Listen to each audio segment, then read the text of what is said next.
What is up, guys? Amp here, bringing you some more Halo Reach, and again, this is MLG because that's the only stuff I like to play slash post anyway. So get the first blood off the bat, but it's no boom, no sprint, not that hard to get. But we start off the game pretty slow, especially me falling off the edge. But that's besides the point. I am finding it extremely hard to stay away from news, guys. And then cool kill lost spawn. That was cool. Because there's so much news coming out. Especially, last week I missed out on the commentary. I apologize, but there wasn't a whole lot coming out. There was some Halo 4 stuff, but it's sort of all come out now. There's even more Halo 4 info that sort of clarifies everything that came out last week. But I'm going to go ahead and jump into it, because if I don't, then we might not have enough time, because there's a lot of it. Now, keep in mind, this is all multiplayer, because campaign, obviously, is the last thing they want to spoil. You can interpret that in two different ways. Anyway, let's get started. First off, there's a couple... This is really addressing a couple concerns that was brought up by the community when they announced some of the stuff. Obviously, this is sort of to clarify that stuff. That information, and special shout out to the Halo Council, especially Euphorics, for laying this all out so I can easily run it down for you guys. So this is from the 343 Sparkcast. If you guys don't know, that's the podcast that 343 Industries does. I don't know, monthly, I guess, sort of monthly. And it's a good listen. I haven't listened to the most recent one yet, because I'll talk about that in a little bit, but we gotta get through some of this stuff real quick. Random weapon drops. They talked about this on the maps, how they were gonna drop random power weapons so that pro players didn't, or better players didn't know. They didn't have a huge advantage over the newcomers. They're trying to make it newbier, like Call of Duty has been trying to do for the past 2-3 years, even longer than that. It's just ridiculous. Anyway. This isn't what we thought. It's weapon drops around the map at certain places, in their set timers for each of these, but the random part comes in and which weapon spawns in that location. It's not, it just flies in somewhere randomly on the map. It's this location has the sniper rifle at this time, and then the rockets come next, that sort of thing. But it's all random, remember. And they're going to drop in, and those drop-ins can kill you, just like in Firefight in Reach, if you guys have played that enough. So, that's sort of the gist of that. Respawning. You can control the timing on it, sort of like Call of Duty, because you can skip past the kill cam. There's some variations to this experience, as well as, inside of the different playlists and that sort of thing, all the different settings inside custom games, custom game types.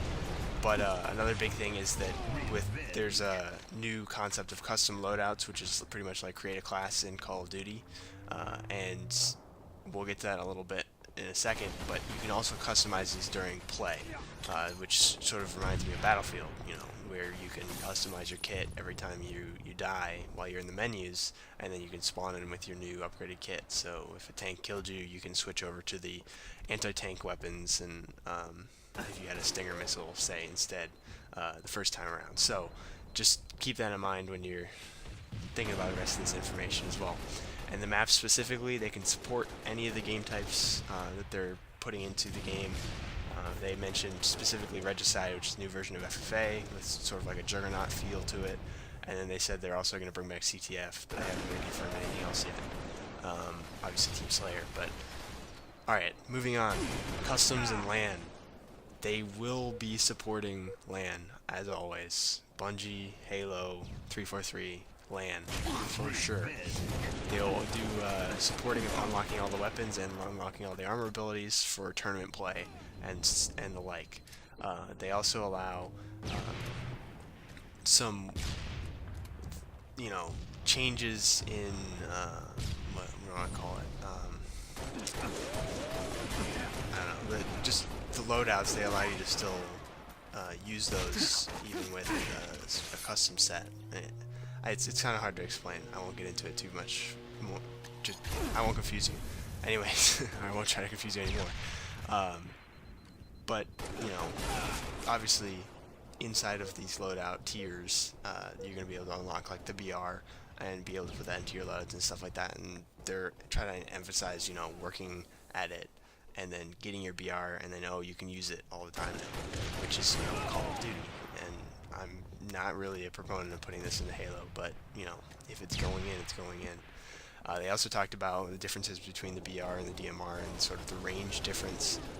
BR is close and mid-range, whereas DMR is really suited for long-range fire, where it will beat out a BR in a long-range fight. So it's interesting to see how each of these is going to play into actual gameplay.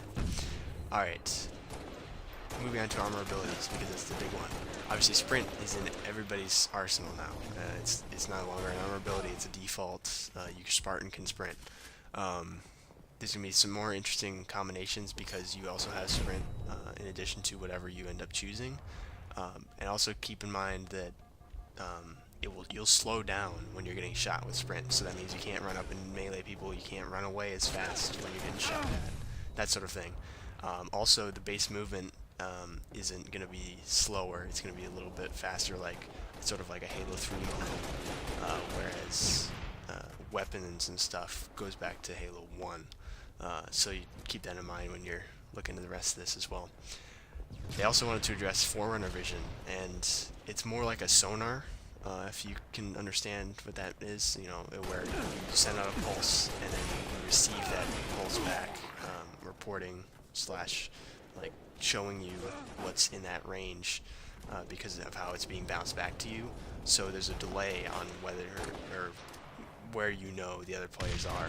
There's also a counter to it. I believe they called it range of vision or something like that, where you can actually hear the person using it. Obviously, having a headset would be a lot helpful there. They also mentioned they took out armor lock, which I think is the last thing I should. I think is the thing I should end on, is they took out armor lock. Thank God.